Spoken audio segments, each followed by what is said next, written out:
நாங்க இந்த இந்து தர்மத்தை வாழ்றதுக்காக இந்த ராஜபாளையம் ஆலயத்துல தொடர்ந்து எங்க ஃபேமிலி, நானு, எங்க வீட்டு அம்மா, எங்க 2 குழந்தைங்க, 8 வயசு 10 வயசு குழந்தைங்க தொடர்ந்து இங்க இந்து தர்மத்தை வாழ்றதுக்கு வாழ்ந்துன்னு இருக்கிறோம். பூஜை புனஸ்காரம் செஞ்சுக்கிட்டு யோகா பூஜை தியானம் சொல்லி கொடுத்துட்டு இருக்கோம். வந்து போற மக்களுக்கு உணவு கொடுத்துட்டு இருக்கோம், அன்னதானமா கொடுத்துட்டு இருக்கோம். இந்த சனாதன தர்மத்தை தான் வாழ்ந்துட்டு இருக்கோம். இது அத்துமீறி போலீஸே சொல்லியிருக்காங்க, அவங்க சேவை செய்யறதுக்காக சேவை செஞ்சுட்டு இருக்காங்க. அவங்களே வாக்குமூலத்தை கொடுத்துட்டு இருக்காங்க. ஒரு வாரத்துக்கு முன்னாடி வந்து நீங்க வெளியே போங்க, நாங்க எங்களுக்கு கோர்ட் ஆர்டர் கொடுங்க, நாங்க வெளியே போனோம்னா எங்களுக்கு கோர்ட் ஆர்டர் கொடுங்க வாட்ஸ்அப்ல கொடுக்குறாங்க. எந்த ஊர்ல இது? நான் ஒரு சட்டம் படிச்சவன், எந்த இடத்துல இது நடக்கும்? கையில ஆர்டர் கொடுங்க, நான் வாட்ஸ்அப்ல சென்ட் பண்ணிட்டு நீங்க வெளியே போனாங்க. எங்களுக்கு நேரம் கொடுங்க, நான் கொடுக்கணும்னு நான் போய் ஹைகோர்ட்ல ஃபைல் பண்ணி நான் வாங்கிட்டு வரேன். அந்த நம்பரை எடுத்துட்டு போய் நான் சப் கலெக்டர் முதல் கொண்டு எல்லாருக்கும், டிஎஸ்பி ஆஃபீஸ், எஸ்பி ஆஃபீஸ் எல்லாருக்கும் கொடுத்துட்டு வந்தோம். நான் நேற்று கூட கொடுத்துட்டு வரேன். ஐயா திங்கக்கிழமை எங்களுக்கு எல்லாமே ஆர்குமெண்ட்டுக்கு கேட்குறேன்னு சொல்லியிருக்காங்க, ஆர்டர் கொடுக்குறேன்னு சொல்லியிருக்காங்க. வெயிட் பண்ணுங்க ஐயா, நான் கெஞ்சுறேன்.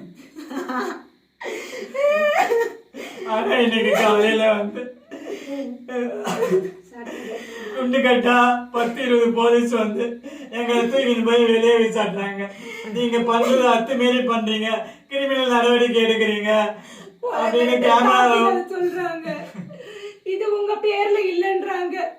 நாங்க திரும்ப ரெக்கார்ட காமிச்சாலே பார்க்க தயாரா இல்ல. அவங்க ஒரு பிரஸ் பீப்புள உள்ள விடல, ரெக்கார்ட் பண்ணாலே அவங்க வாங்கினாங்க. எங்க கிட்ட இருந்து போனே வாங்கிட்டு அவங்க செய்யற எதையோ வெளி உலகத்துக்கு தெரியாம, வெளி மக்களுக்கு தெரியாம எங்களை கண்டு கட்டா தூக்கிட்டு போய் 2 குழந்தைங்க எங்கன்னு தெரியல, எங்க தூக்கிட்டு போறாங்கன்னே தெரியல. 2 பொட்ட பசங்க வாழ்றதுக்காக வந்து அதுங்க வாழ்க்கையை இங்க பூஜையும் யோகாவும் தான் செஞ்சு வாழ்க்கையை வாழ்ந்து இன்னைக்கு எங்க தூக்கிட்டு போய் வச்சிருக்காங்க, எங்கேயோ கடத்தி கொண்டு போயிட்டாங்க.